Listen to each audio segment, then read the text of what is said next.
Oi pessoal, domingo, Dia dos Pais, e eu quero deixar uma breve reflexão aqui sobre a família, a defesa da família, a família como célula máter da sociedade, a família como a maior invenção e a melhor invenção que Deus criou. E eu vou te falar, Ele faz tudo perfeito. Quem estraga somos nós. E não é a família que estraga, é o ser humano individual, caído, pecador e longe de Deus.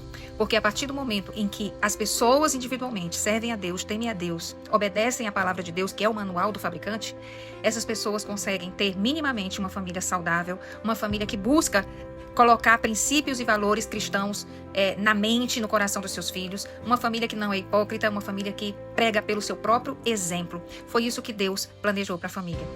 E ele começou com o homem. Então, ele não criou primeiro a mulher, ele criou primeiro o homem. E ele viu que o homem estava só. Os outros animais tinham seus pares e o homem estava só. E Deus criou Eva, criou a mulher a partir do homem. E a gente vai ficar numa discussão infinita de quem veio primeiro, o ovo ou a galinha. Então, a partir do homem veio a mulher e a partir da mulher vieram, os outros seres humanos. E você pode dizer assim, Adriana, a família foi criada por Deus de uma maneira perfeita. Sim, foi. Eu tenho certeza disso. Ele queria a família para se relacionar com ele. Ele queria a família para entregar esse mundo lindo e maravilhoso para que a família pudesse cuidar. Quem errou foi Adão. E eu vou explicar. Ele que foi o errado da história, não foi Eva. Porque ainda que tenha sido Eva a conversar com a serpente e que tenha sido Eva a oferecer aquele fruto, Adão falou com Deus pessoalmente e recebeu de Deus a orientação. A partir do momento que Adão ouve Eva, ele peca. E a Bíblia diz que só depois dele comer do fruto é que veio o pecado. Ou seja, quando Eva comeu, nada aconteceu. Mas quando o homem comeu, aí a humanidade toda caiu. A partir desse momento, todos que nasceriam longe de Deus, de costa para Deus, precisando de uma salvação. E durante todo esse tempo, até Jesus vir, a maneira de se ligar a Deus foi a maneira que ele encontrou, e que ele falou primeiramente para o povo de Israel como deveria ser, todas aquelas cerimônias, aqueles sacrifícios. Mas depois de Jesus, nada disso mais faz sentido, porque ele é o Cordeiro. Então, queridos, qualquer ser humano, por mais caído que ele esteja, a partir do momento que ele se religa, reencontra com Deus através do Cordeiro Jesus Cristo, ele tem sim toda a capacidade de formar uma família abençoada, próspera, que seja um bom exemplo para a sociedade, que possa criar filhos tementes a Deus. Tudo isso é possível. Agora, Adriana, você tem motivos de sobra para discutir o fato de que famílias também nos adoecem? Tenho motivos de sobra, que eu não vou contar a minha vida para vocês. Mas isso não anula o fato de Deus ter criado a família para que a família manifestasse a sua presença, para que a família pudesse ser transformada por Cristo, para que é na família que a gente é forjado. É onde o homem afia o próprio homem, assim como o ferro afia o ferro. É na família que a gente tem os primeiros embates, as primeiras discussões, não para desistir, mas para seguir.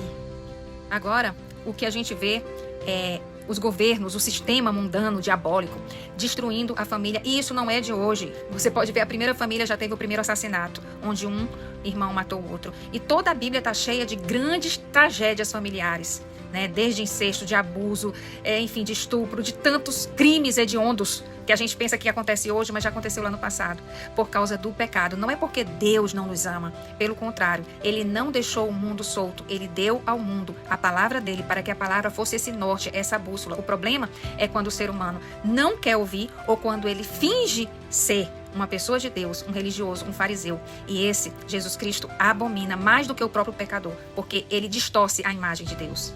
Então, nesse Dia dos Pais, muitas pessoas têm motivos de sobra para estarem feridas. Porque muitas vezes, infelizmente, até dizem assim, a mãe é só uma, mas pai é qualquer um. Infelizmente, a degradação familiar, que já vem de anos e anos, de séculos e séculos, e que, apocalipticamente falando, ela vai ser agravada, as pessoas não vão amar a família, vão ser desobedientes, vão ser rebeldes, tudo isso está previsto. Mas, por pior que seja a família, por pior que seja um pai que mata o seu próprio filho, por pior que seja todas as experiências que a gente vê na televisão, nas reportagens policiais, isso não anula o fato de que Deus escolheu a família para ser a base da sociedade e para ser onde os princípios dele podem ser perpetuados. É para isso que ele criou a família. O próprio Cristo poderia ter vindo de outra forma. Você já parou para pensar sobre isso? Jesus é Deus. E ele veio, ele poderia ter vindo numa nave espacial, ele poderia ter vindo do nada, ele poderia já ter vindo adulto. Mas ele escolheu vir através de uma família, José e Maria. Depois que Jesus nasceu, José e Maria continuaram a sua vida conjugal, tiveram filhos e filhas, Jesus teve irmãos e irmãs. E olha interessante, quando alguém perguntou quem era a família dele, ele disse, a minha família é aquele que faz a vontade do Senhor. Por quê? Porque a segunda família se chama igreja. Aquela família que vai ficar eternamente com a gente. Talvez a gente não fique a eternidade com pai, com mãe, com irmãos, né? Porque a eternidade, ela se define aqui e ela é individual. Eu não tenho como levar toda a minha família. Cada um precisa decidir o que quer, se quer servir ou não a Deus, se quer Jesus como seu Salvador ou não. Porém, a família espiritual, a igreja de Cristo, essa vai ser uma família que a gente vai viver com ela eternamente.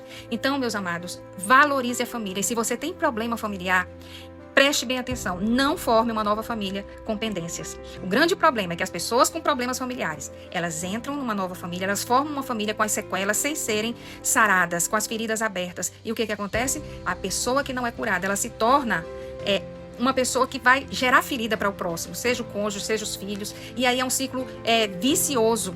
Enquanto Deus, ele quer te dar um ciclo virtuoso. E o Evangelho faz isso. Aquele ciclo de destruição de gerações, ele pode ser interrompido com Jesus Cristo. Eu sei disso, eu sou exemplo disso, eu posso provar o que eu estou te dizendo. Portanto, queridos, se nós queremos a reconstrução da sociedade, ela passa pela reconstrução do indivíduo e da sua família. Então, volte a acreditar na família. Não existe invenção maior. Se a sua falhou, ela falhou por causa das pessoas que a compõem. Nós precisamos entender, estamos num mundo caído, as pessoas não são perfeitas e muitas delas vão preferir viver de forma totalmente rebelde contra Deus. E por conta disso, elas não conseguirão ser boas mães, bons pais, bons filhos, bons cônjuges, né? E ainda existem aqueles que, mesmo religiosos, mesmo indo para a igreja, todo mundo olhando, ai meu Deus, que santos, eles são hipócritas e são os fariseus da época de hoje, que infelizmente também afastam muitas pessoas de Deus. Porque as pessoas dizem assim, se é para ser cristão como esse, eu prefiro não ser, não é verdade? Essas pessoas, a Bíblia diz que está reservado para ela uma grande tribulação. Está bem reservado o inferno para elas também. Sabe por quê? Porque Jesus disse, olha, vai vir gente dizendo, eu expulsei demônio, eu falei línguas, eu ajudei, eu fiz isso. Jesus vai dizer, olha, aparta-te de mim, malditos, que praticais a iniquidade, eu nem te conheço. Quais são essas pessoas? São aquelas justamente que se fantasiaram de cristãs, de religiosas e que atrapalharam pessoas de servirem a Deus por causa do seu mau exemplo, por causa da sua hipocrisia. Mas eu quero te dizer, abençoe a sua família, perdoe aqueles que fizeram mal a você. Zere, vire a página e faça da sua família uma bênção. Não abra mão dos princípios de Deus, de falar desses princípios para os seus filhos, depois para os seus netos, porque é isso que vai salvar a sociedade quando a gente não estiver mais aqui. É aquilo que a gente ensinou da palavra de Deus e da verdade. O sistema diabólico tirou a autoridade do pai, fez com que homens e mulheres ficassem inimigos e competissem entre si, quando na verdade existe uma hierarquia divina, Deus quis assim, e essa hierarquia não tira a importância da mulher e nem do homem. São dois gêneros que se complementam e que Deus precisa de ambos para cuidar de uma criança, até essa criança crescer e poder cuidar de si mesma sozinha.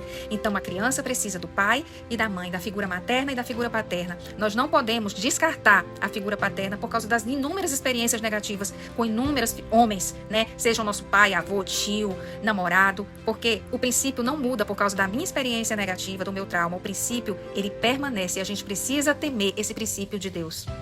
Então, a sua família e a minha família, elas são uma missão. A mais importante missão que a gente tem na vida é fazer com que a nossa família seja um ambiente de transformação, um ambiente de edificação, onde a gente possa melhorar os hábitos, ter bons princípios e valores. Olha que mundo que a gente está, que a corrupção virou algo normal. O roubo, matar alguém, assaltar, né? Roubar idosos. Por quê? Porque a família foi degradada em geral. Mas quem é que vai salvar essa sociedade? São as famílias que vão permanecer de pé e vão permanecer cumprindo o princípio para o qual elas existem, que é passar de uma geração para outra o temor a Deus, a palavra de Deus, a salvação que vem do Senhor. Porque essa passagem aqui é literalmente uma passagem.